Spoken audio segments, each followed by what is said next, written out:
Hello friends, आपका एक question है integration of 1/2 plus cos x minus sine x D x. चलो हम लोग करते हैं।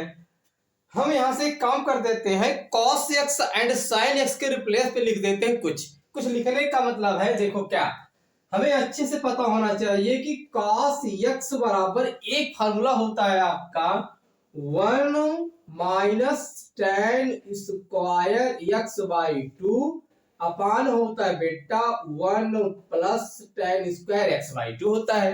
ठीक, और आपको ये भी पता होगा साइन एक्स बराबर फार्मूला होता है आपके यहां से 2 ten x by 2 upon 1 plus ten square x by 2। ठीक है, तो यही चीज हम क्या कर देते हैं, इसमें लिख देते हैं। आइए लिखते हैं। ठीक है, इज इक्वल टू होगा आपके यहां से इंटीग्रेशन ऑफ, लिखेंगे 1 अपान। ठीक है, देखो कैसे लिखता हूं, ये होगा 2 प्लस, ठीक है, कॉस एक्स के रिप्लेस पे इतना लिखेंगे 1 minus ten square x by 2। तो आइए लिखते हैं, ये होगा यहां से 1 minus ten square x by 2 अपान होगा यहां से 1 plus ten square x by 2। ठीक, अब हम साइन एक्स के रिप्लेस पे क्या लिखेंगे, 2 ten x by 2 upon 1 plus ten square x by 2। ठीक है, ये होगा आपके यहां से 2 टेन एक्स बाई 2 अपान लिखेंगे आप 1 plus ten square x by 2। ठीक है, ये होगा आपका डी एक्स हुआ। ठीक, आपने यहां तक अच्छे से किया, चलिए बहुत बढ़िया किया। हम यहां से एक काम कर देते हैं, 2 अपान 1 मान ले, कोई दिक्कत, यहां तक तो आपको दिक्कत नहीं होनी चाहिए। चलिए हम यहां से एक काम कर देते हैं हर में, यानी कि इसमें डिनोमिनेटर में। अब यहाँ पे क्या कर ले, इसको लासा ले ले, क्या एलसीएम ले ले, पाएंगे आप 1 plus ten square x by 2। इतना तो आप समझते हैं। चलिए कहने का मतलब होगा यहाँ से 1 अपान, ठीक है, लिखेंगे आप क्या लिखेंगे, अच्छे से देखिए क्या लिखेंगे। हम 2 से इसमें मल्टीप्लाई कर रहे हैं, देखो कैसे लिख रहे हैं, ऐसे 2 ब्रैकेट के अंदर होगा बेटा आपके यहाँ से 1 plus ten square x by 2 हुआ। चलिए इतना हुआ, ब्रैकेट क्लोज हुआ।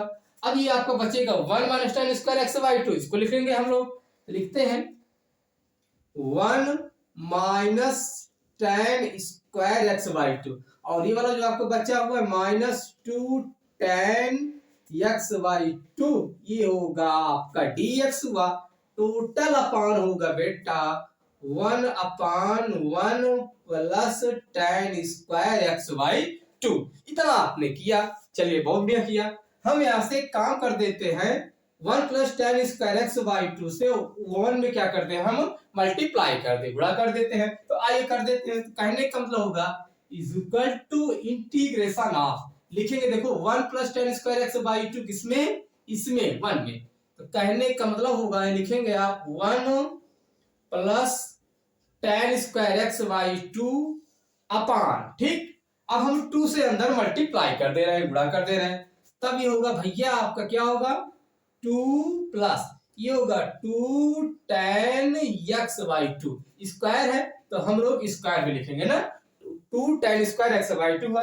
ये आपका क्या है 2 टेन स्क्वायर एक्स बाई 2 हुआ। ठीक है, फिर इसमें ये होगा यहाँ से प्लस का 1 माइनस हो जाएगा आपके यहाँ से ये टेन स्क्वायर एक्स बाई 2 हुआ। ठीक, फिर यहाँ होगा आपके यहाँ से माइनस 2 टेन एक्स बाई 2, ये होगा आपका डी एक्स हो गया। अब हमें अच्छे से पता होना चाहिए, क्योंकि हम लोग जानते हैं क्या, sec square x by 2 minus ten square x by 2 is equal to क्या होता है, 1 होता है। तो सो भी हम कह सकते हैं सेक स्क्वायर एक्स बाई 2 बराबर होता है आपके यहाँ से 1 plus ten square x by 2 होता है। ठीक, आपने यहां तक किया। तो कहने का मतलब है हम लोग 1 plus ten square x by 2 के रिप्लेस पे लिखेंगे सेक स्क्वायर एक्स बाई 2। आई करते हैं, ये होगा इंटीग्रेशन ऑफ, लिखेंगे सेक स्क्वायर एक्स बाई 2 अपान, ठीक, अब आप ये देखिए 2 प्लस 1 3 हुआ। अब आप ये देखिए 2 टेन स्क्वायर एक्स बाई 2, ये आपका minus ten square x by 2 है, इसका मतलब क्या होगा टेन स्क्वायर एक्स बाई 2 हुआ। तो आइए लिखते हैं, ये होगा बेटा आपका टेन स्क्वायर एक्स बाई 2 अब उसके बाद एक मैटर और देख लेते हैं, क्या है, कुछ नहीं है, ठीक, इतना है। इसको लिख देते हैं -2 tan x/2, ये भी बच रहा है। भाई एक काम और कर दे रहे हैं हम लोग, जो पावर है, जो घात है, उसको क्रम से भी लिख रहे हैं, पहले बड़ी घात फिर छोटी घात। फिर से आप देखिए 2 tan square x/2 minus tan square x/2 यानी कि tan स्क्वायर x/2। अब देखो ये tan x/2 है, -2 tan x/2 है, जिसको लिखेंगे आप -2 tan x/2 हुआ। ठीक, आपने अच्छे से किया, बहुत बढ़िया किया। अब देखो ये आपका 2 है, ये आपका +1 है, तो इसका मतलब क्या होगा, इसका मतलब 3 हुआ।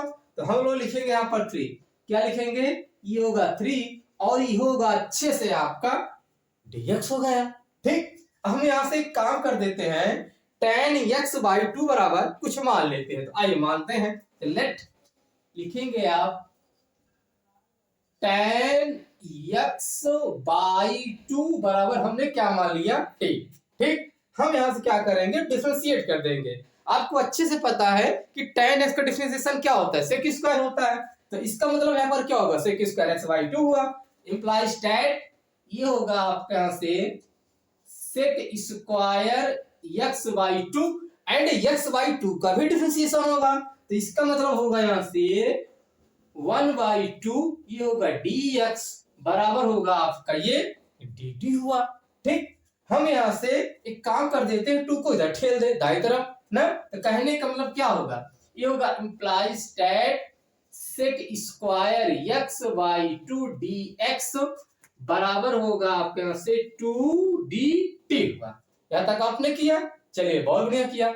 आइए अब आगे करते हैं, आगे की स्टोरी क्या है। हम यहां से इसको क्या करते हैं, हल्का सा इरेज कर देते हैं। ठीक है, क्या कर दे, इरेज कर दे, यानी कि मिटा देते हैं। ठीक है, चलिए आगे करते हैं क्या हो रहा है। चलो आगे क्या है आपका, ये sec स्क्वायर x/2। अब देखो जहां पर dx है वहां पर क्या लिखेंगे, देखो कहने का मतलब sec स्क्वायर x/2 dx है ना, वहां पर क्या लिखोगे आप, 2dt। 2 क्या है, कांस्टेंट है, तो इसका मतलब क्या होगा, आउट ऑफ साइन इंटीग्रेशन, जो समाकलन का चिन्ह है उसके बाहर होगा। कहने का मतलब है, देखो कैसे, ये होगा आपके यहां से 2 इंटीग्रेशन ऑफ, ठीक, आपने अच्छे से किया। ये देखो sec स्क्वायर x/2 dx ना, लिखेंगे dt हुआ। चलिए इसको लिखता हूं, tan स्क्वायर है, तो इसका मतलब क्या होगा, इसका मतलब होगा यहां लिखेंगे आप 1/, ये होगा बेटा आपके यहां से t स्क्वायर हुआ ना, फिर होगा आपका -2t हुआ, क्या हुआ, माइनस का 2t, उसको अच्छे बना लो, स्क्वायर है। फिर यहां से ये क्या हुआ, +3 हुआ, तो आप यहां पर लिख देंगे +3, कोई दिक्कत, लिख सकते हैं बढ़िया से। चलिए ये होगा आपके यहां से dt हुआ, क्या हुआ आपका, ये dt हुआ। यहां तक आप अच्छे से कर सकते हैं। ठीक है, आइए अच्छे बताओ प्यारे विद्यार्थियों, क्या हम 3 को लिख सकते हैं 2 + 1, श्योर है लिख सकते हैं, या फिर इसको ऐसे लिख सकते हैं 1 + 2 लिख सकते हैं, नहीं 100% श्योर है। तो आइए कर लेते हैं। कहने का मतलब है, हम आपसे कहना क्या चाहते हैं, हमारे कहने का मतलब है, ये जो आपका मैटर लिखा हुआ है t स्क्वायर -3t 2t है, क्या है आपका 2t है +1 है, इसको तो हम लोग डायरेक्ट इंटीग्रेट कर नहीं पाएंगे, तो इसलिए क्या करना पड़ेगा, कुछ केमिकल लोचा करना पड़ेगा। केमिकल लोचा का मतलब है, इसको हम क्या बनाएंगे, परफेक्ट स्क्वायर यानी कि पूर्ण वर्ग, तभी कर पाएंगे। तो आइए करते हैं, यहाँ पर +3 है, सॉरी यार क्या लिखा है, +3। तो हम देखो t स्क्वायर है -2t है, फिर उसके बाद क्या है +1। अब देखो हम 3 को तोड़ दे रहे हैं, 3 को ऐसे लिख सकते हैं 1 + 2, ये श्योर है ना, लिख सकते हैं, बिल्कुल लिख सकते हैं। तो इसका मतलब हुआ यहाँ पर t स्क्वायर -2t × 1 लिख सकते हैं ना, भाई 1 क्या होता है, छुपा रहता है। और हम इसको लिख सकते हैं 1 का होल स्क्वायर, ये हो गया यहाँ से +2, कोई दिक्कत। अब आप ध्यान दीजिए, a square + b square -2ab किसका फार्मूला होता है, a - b का होल स्क्वायर, यानी कहने का मतलब हुआ आपका ये t-1 का होल स्क्वायर हुआ। और इसको हम लिख सकते हैं √2 का स्क्वायर, क्योंकि आपको अच्छे से पता है कि रूट का वर्ग करने पर क्या होता है, रूट हट जाता है ना। तो इसका मतलब है जहां t स्क्वायर -2t + 3 है, वहां पर हम लोग लिखेंगे ये, क्या लिखेंगे, t-1 का होल स्क्वायर प्लस √2 का होल स्क्वायर। आइए करते हैं, is equal to integration of 1/, लिखेंगे क्या, लिखेंगे t - 1, यहाँ 2 भी है, इसको लिख लो, t-1 का होल स्क्वायर प्लस लिखोगे बेटा आप यहाँ से √2 का होल स्क्वायर और ये होगा आपके यहाँ से ये dt हुआ। हम इसको इरेज कर दे रहे हैं, ठीक है, ये आपने कर लिया अच्छे से। चलिए अब हमें पता है, क्या पता है, चूंकि हम लोग जानते हैं since integration of 1 upon a square plus x square dx बराबर फार्मूला आपका क्या होता है, फार्मूला आपका होता है 1 upon a tan inverse x upon a plus का c होता है। 100% श्योर है, तो आइए करते हैं। तब यहां से क्या होगा, इज इक्वल टू 2। अब हम लोग इंटीग्रेट कर रहे हैं। अब आप ये बताइए a का काम कौन कर रहा है, √2 कर रहा है ना, तो यहां लिखेंगे 1 अपान, क्या लिखेंगे 1 अपान √2, ठीक। अब लिखेंगे आप tan इनवर्स, लिख दिया आपने अच्छे से, tan इनवर्स हुआ। अब t का काम कौन कर रहा है, t-1 कर रहा है, तो इसका मतलब है ये होगा यहां से आपका t-1 अपान क्या होगा √2 हुआ। भाई क्यों हुआ, क्योंकि देखो लिखा हुआ है x अपान a के रिप्लेस पे, और ये होगा बच्चा आपका यहाँ से प्लस का c हुआ, ठीक। चलिए आगे करते हैं। हम यहाँ से एक काम और कर देते हैं, इसमें जो √2 नीचे लिखा हुआ है इसको हम परिमेयीकरण करते हैं, यानी कि रेशनलाइजेशन कर देते हैं। तो कहने का मतलब होगा 2 इंटू √2 अपान 2, क्योंकि अगर 2 टाइम √2 मिल जाएगा तो क्या होगा, रूट हट जाता है, तो इसीलिए यहाँ पर 2 लिखा गया। उसके बाद ये देखो tan इनवर्स है, क्या है tan इनवर्स हुआ, t किसके लिए माना था आपने, इसके लिए tan x/2 के लिए, तो जहां t होगा वहां पर लिखेंगे आप tan x/2, क्या लिखेंगे tan x/2 -1 अपान होगा √2 प्लस का c हुआ। अब आप ये देखिए 2 से 2 क्या कर दे, इसको कैंसिल कर दें, कोई दिक्कत। अब यहां से आप पाएंगे अच्छे से √2 tan इनवर्स ब्रैकेट के अंदर होगा आपका tan x/2 -1, ये होगा यहां से √2 प्लस का c, ये रहा आपका आंसर। Thank you.